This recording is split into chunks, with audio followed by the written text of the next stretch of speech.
so much for clicking this video. My name is Chesiyna and you are welcome. So today I have a video about reverse culture shock. This is actually a follow-up of my initial video that I did on culture shock. So that video was my experience of moving from Kenya to the United States. So this one is a reverse of me going to United States to Kenya on visits. So this is an exciting video. A bit of housekeeping is I have the AC on because it's so hot in this room, so I need it on. So I hope there's not too much background noise. In addition to that, I will be relying on my notes because guess what? I do not want to deviate from this topic because there's so many stories that I can tell you, so I want to keep it just as at a minimum so that you can get an idea of reverse culture shock. So as I always say, get yourself a cup of tea or coffee or any beverage, get ready, and let's begin. So I will begin by giving you an explanation or a description of what culture shock is. So let's go to Wikipedia and I will give you a quick description. This was the first result that came up, so I'm gonna read it. Culture shock is an experience a person may have when one moves to a cultural environment which is different from one's own. It is also the personal disorientation a person may feel when experiencing an unfamiliar way of life due to immigration or a visit to a new country, a move between social environments, or simply transition to another type of life. So that is the description. Now, one thing that I wanted to note is most people assume that culture shock is continental, or maybe when someone moves from maybe Australia to the US or from Africa to the US. So maybe it's within that continental move or shift. However, that's not true. It can actually be within the same country or the same continent that you are in. Let me go ahead and explain. For example, there are people who live in more southern states here in America where it's a completely different way of life as compared to northeastern states. So when they make that move, they will discover maybe little nuances or things where they get shocked. For example, maybe there are different ways of referring to stuff. For example, some states say pop, other states say soda. So it might not be as much of a drastic culture shock, but it's still there. If you are in Kenya or maybe in South Africa, I'm sure if you move from maybe one county to another, you'll notice a couple of things where you're like, oh, okay, this is kind of different. Maybe over here, people take tuk-tuks all over. These other ones, maybe they rely on boda, something like that. Or maybe motorcycles or bicycles. So it can fall within the same continent. So that's just what I wanted to mention. Okay, now, culture shock is very difficult. If you have watched my first video, you understand that everything was a shocker. From housing to school life, everything was so different. Now, one thing that I wanted to note is when I moved to America in 2007, I actually moved with some students. Actually, one in particular was a child of a missionary. So she was a Muzungu, and one thing that I would note is that she was more Kenyan than I was. So she was fluent in Kikuyu. I think she was fluent in Meru. She spoke Swahili, obviously, and English. But she was a ball of light. She radiated so much and everyone was just attracted to her like a magnet because she was so sweet and she had this heart to serve. So one thing that I noted about her is she had so much of a hard time adjusting to America because she lived in Kenya all her life. She had a hard time to the point that she actually moved back. I think within year 2, she was already back in Kenya. So culture shock is no joke. It is no joke. So please do not take it lightly. Now, another thing that I wanted to mention is that I spent 19 years of my life in Kenya.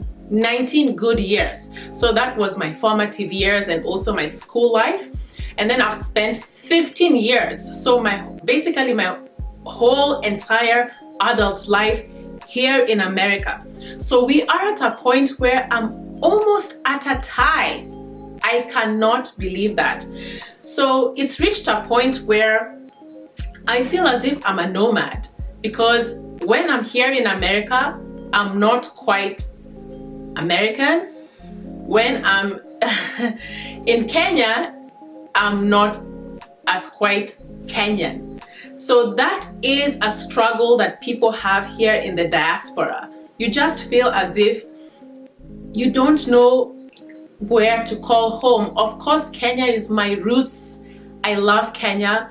And I mean, there's just certain things that are so Kenyan about me, but with time, after 15 years have passed, I feel as if there's also pieces of me that's quite American. So that's something that I wanted to note as we begin. And yeah, so I feel as if I'm just quite at the fence where I don't know, I don't know, even as I get older, I'm just wondering as far as retirement. There was one point where I was gung-ho about, yeah, I will retire in Kenya, but you know, after establishing myself here and assimilating into the culture, part of me is like, okay, maybe I'll have a retirement home here in America and in Kenya. So there are certain things that I will discuss that you'll find really lovely. So in the next section, we're going to talk about the little differences and the culture shock that I noticed. Okay, so I've traveled to Kenya a few times since I was in America, and of course you know all these things about Kenya, but once you've lived in America for so long, sometimes it's like you kind of put it in the back of your mind, and once you see it again, you're like, oh, okay, that's a thing. For example, here in America, you fill up your own gas or petrol. So when you go to the gas station or the petrol station, you fill your own gas. So you go and you pay, and it's self-service. No one is going to help you to fill it up. So I remember there was a time we went to a gas station or a petrol station with my family, and I stepped out because I was like, oh yeah, I'm gonna fill the gas. And then someone came and was like, oh, what are you doing? What are you doing? So that's one thing that I was like, oh, okay, I'm in Kenya. So it's just something that I forgot. It's just something that I completely forgot about Kenya. Another thing is boda. And these are basically motorcycles if you're not from Kenya. So I immigrated in 2007, and at that time, motorcycles or bodas were not a big thing. So I just remember on my last visit, I was so shocked at the way bodas were everywhere, crisscrossing on the pavement and everything. So yeah, that was quite a shock for me. Another thing is crossing the street. This was a big thing for me because, of course, I know people in Kenya just cross the street just willy-nilly, you know, just random. You just see someone running across the street. But here in America, especially in the DC area, if you do not cross at the designated time, you get fined for jaywalking. So I just remember that was something that, of course, I knew it was a thing. But after living here for so long, I was like, okay, this is different. This is a different way of doing things, because there was a time I was in town with my sister and she was like, oh yeah, let's cross. But in my head, I'm like, wow, it's red. We're not supposed to be crossing. So in the back of my head, I've been conditioned to only cross when there's that sign of, okay, you have 30 seconds to cross or 1 minute to cross across the street, and it's giving you the green light. But over here, she was like, oh yeah, let's cross. And I was like, oh, really? And she was like holding my hand and she was like, yeah, let's cross. So I think it took me 1 or 2 days to like deprogram, and my Kenyanness like just came out in the front, and I was like the one running across the street. Another thing that was surprising is grocery shopping. Yes, I remember that my last visit, we went to this place called Carrefour. I don't know if I'm pronouncing it right, but we went to the one in Westlands, and by the time I was done with shopping, I don't know how much we spent. I was so shocked at the quantity of stuff. It was so little. So I think with America, the sizes or the quantity of stuff is a lot. Like for me, I usually do my bulk shopping from Costco, which is basically a place where you get wholesale priced household items. So if you're getting tissue paper, you get like 36 rolls. I wish I could show you the size of the 36 rolls, and it's like maybe $16. So that would be roughly 1,600 Kenya shillings, but it's huge. Like when you buy tissue paper here, you have to like kind of force it in your shopping cart. So I just remember looking at the things at Carrefour. I was like, okay, this is the same amount of shopping that I would buy at Costco, but the quantity is really little. So that's something that I was like, wow. Also like cooking oil. Maybe one of these days I'll do Costco haul.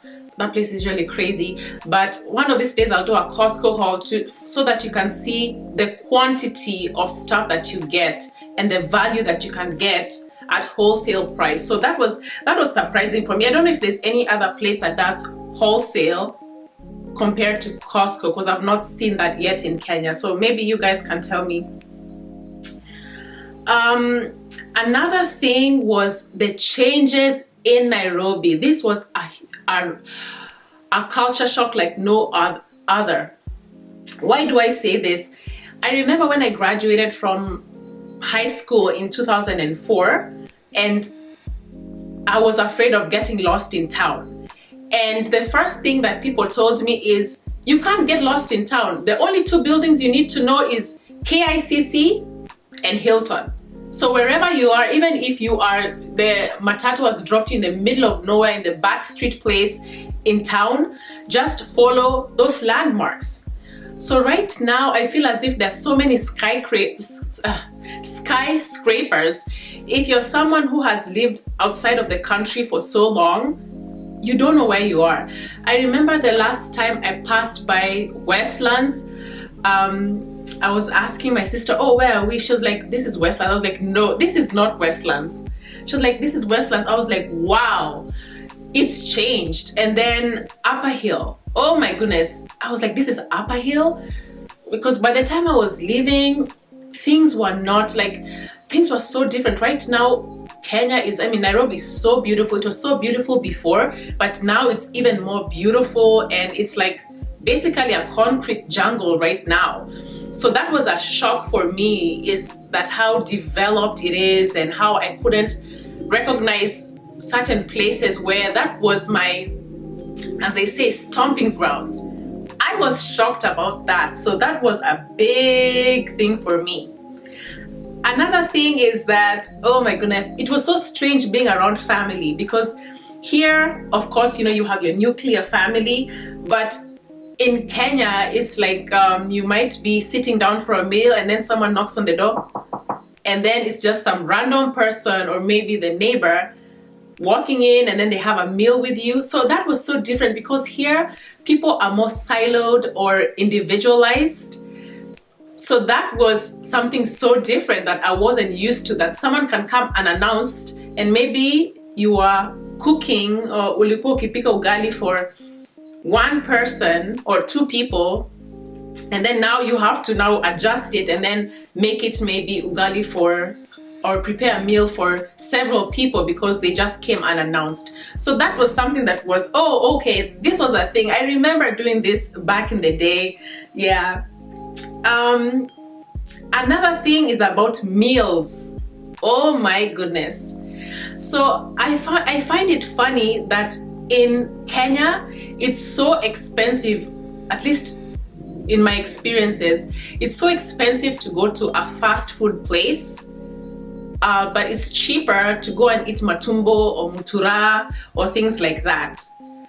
Here is the reverse. It's so cheap to go to fast food, But going for that matumbo, hey, you will pay through your nose. There's this place that I go to called Swahili Village, and oh my goodness, I love their matumbo.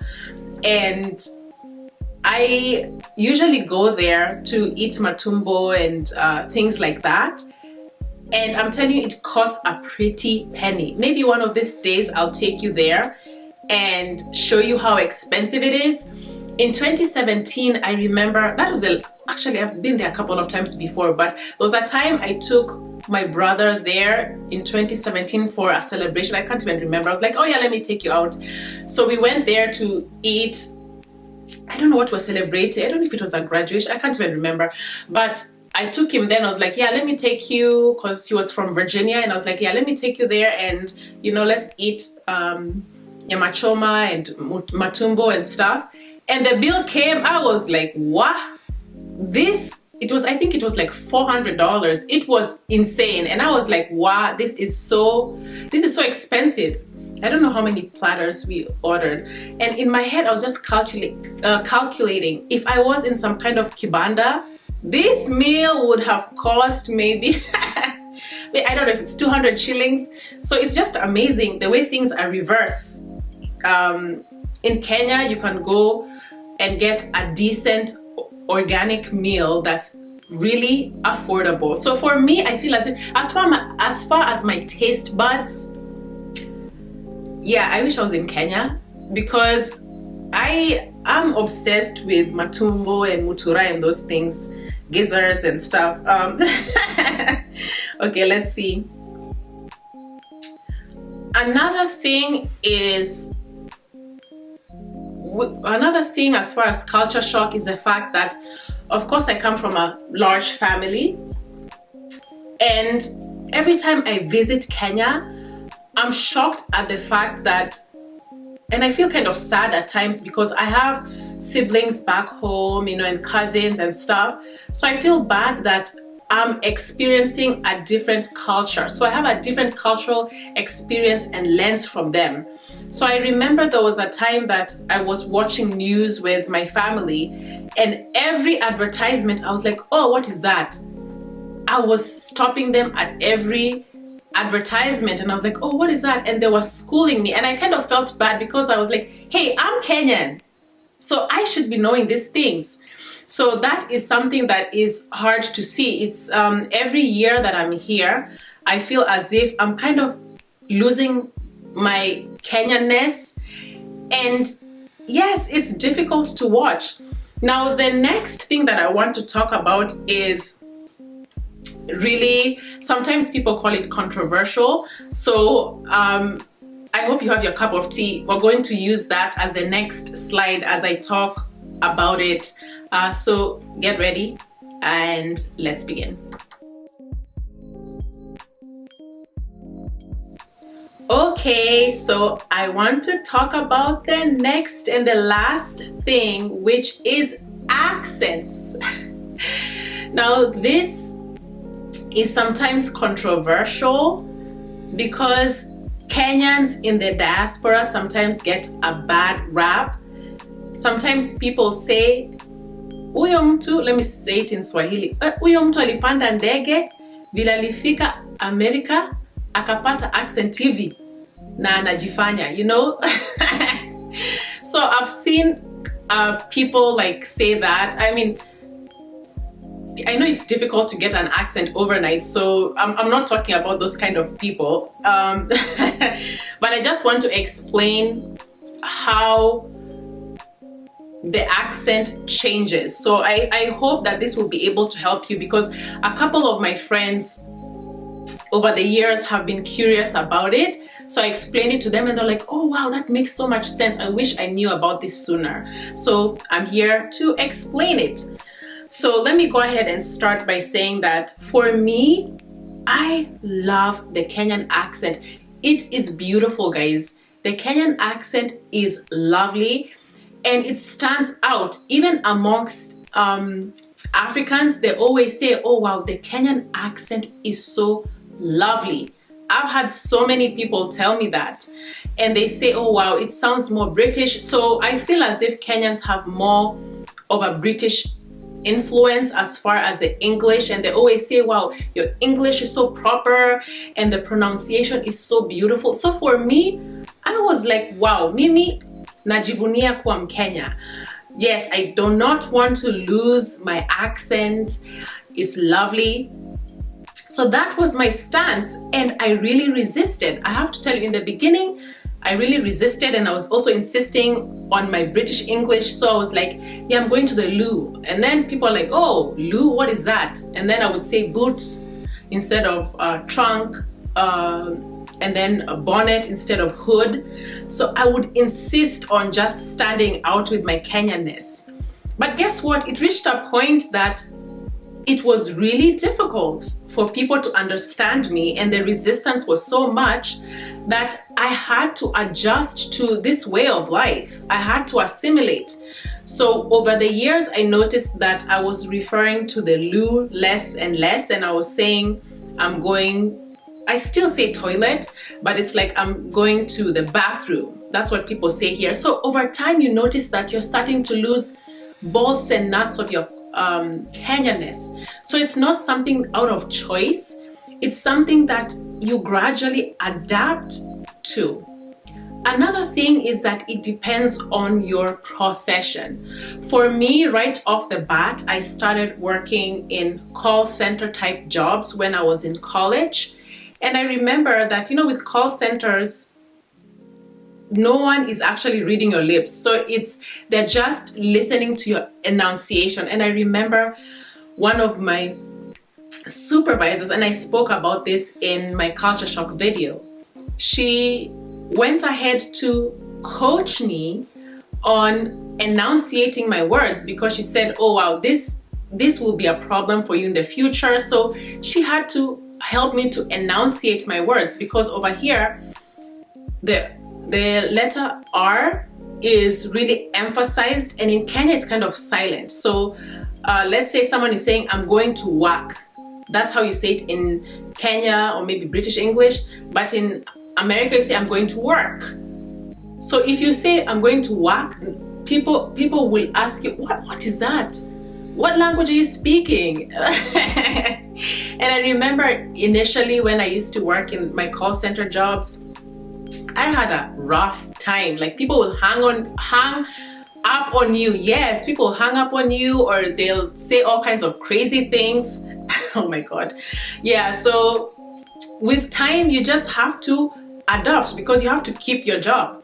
So that's something that I wanted to say, is it also depends on your profession. And over the years, even after I stopped doing my call center type jobs, I was doing lots of advocacy work, and that required for me to be able to kind of really speak the lingo that people speak. So I would say that as far as accents, it's not choice. It's not choice. Another thing is, I think in America, I don't know if I've mentioned it, but yeah, the T is actually a D, which is so strange.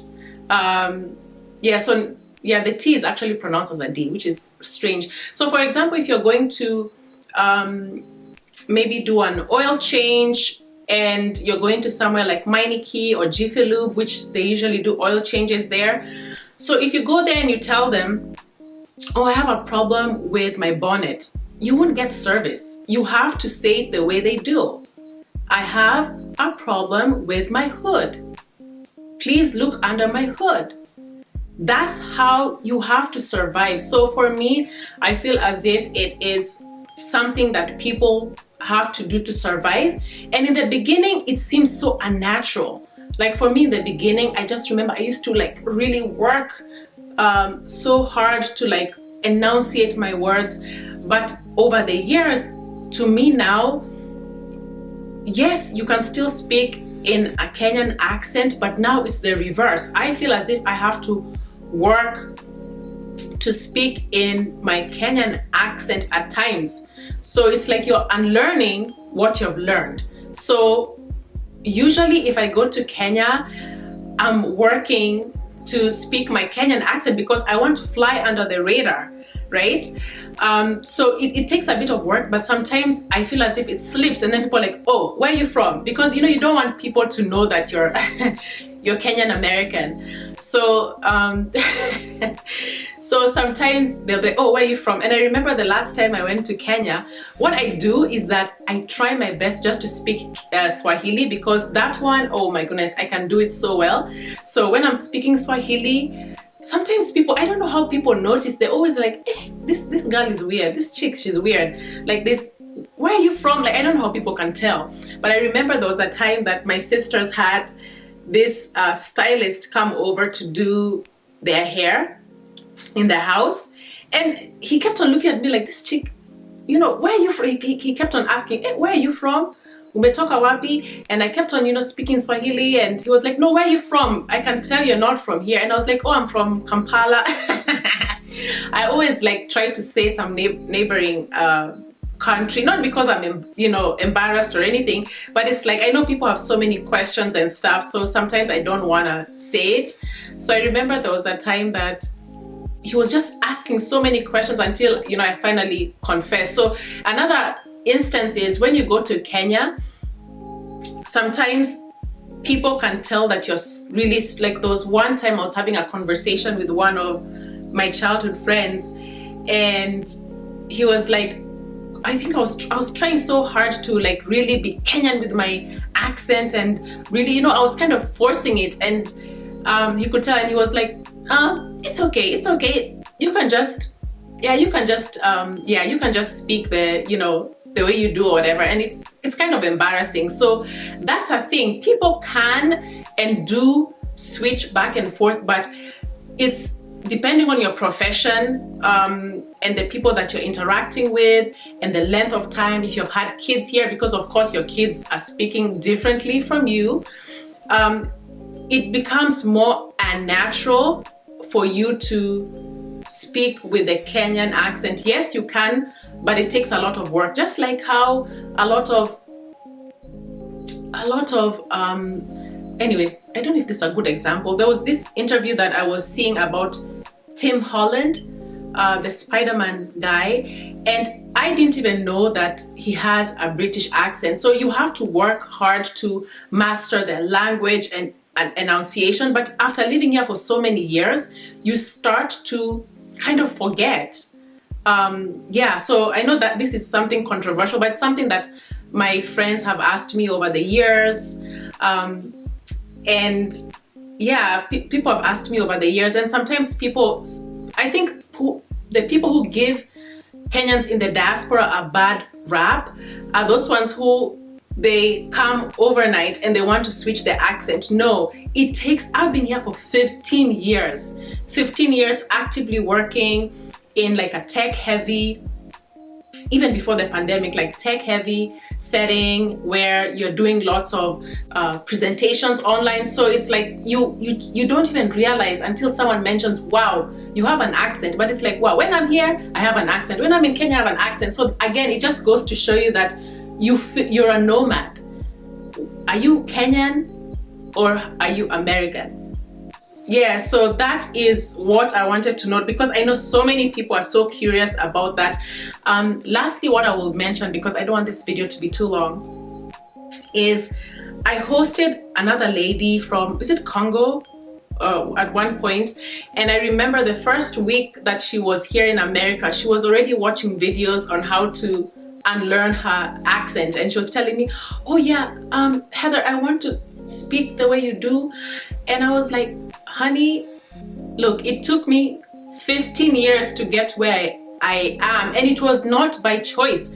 I told her, look, if you are in a profession, maybe in the healthcare field, and you don't have to change the way you talk because of survival, please do not. Please do not, because I'm telling you guys, there's just something so beautiful about the Kenyan accent. There's just something so beautiful, and I feel as if you should just be proud about it. So that's what I wanted to mention. Let me see if I missed anything here.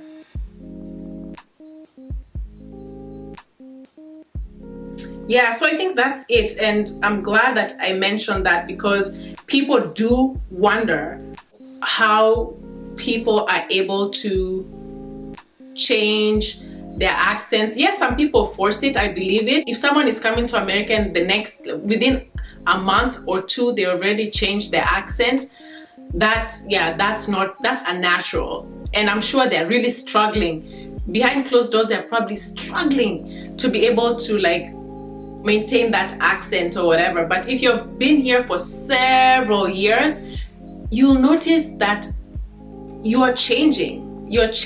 And it's just, the reason why I'm doing this video is people don't realize how tough it is to be in the diaspora. For me, if I had a choice, I would have loved to stay in Kenya. Of course, it wasn't my destiny. I believe my purpose is here in America. But I'm just saying the fact that I've missed so many baby showers, weddings. I was getting those wedding invitations by WhatsApp all the time from my friends. Oh, I would have loved for you to be a bridesmaid. Oh, I would have loved you to do this. I missed so much. So going back to Kenya, the culture shock is, wow, Kenya is moving without me. So that's a shock. That is a big shock. And that is it, folks. I hope that gives you a bit of a flavor, and maybe I'll do reverse culture shock part 2, because there were so many things that I had to weed out, because I just wanted this video just to be under 30 minutes. So maybe I'll do a part 2. If you have any questions, let me know. But other than that, thank you so much for clicking this video. I really appreciate it. And guess what? I'll see you on the next one.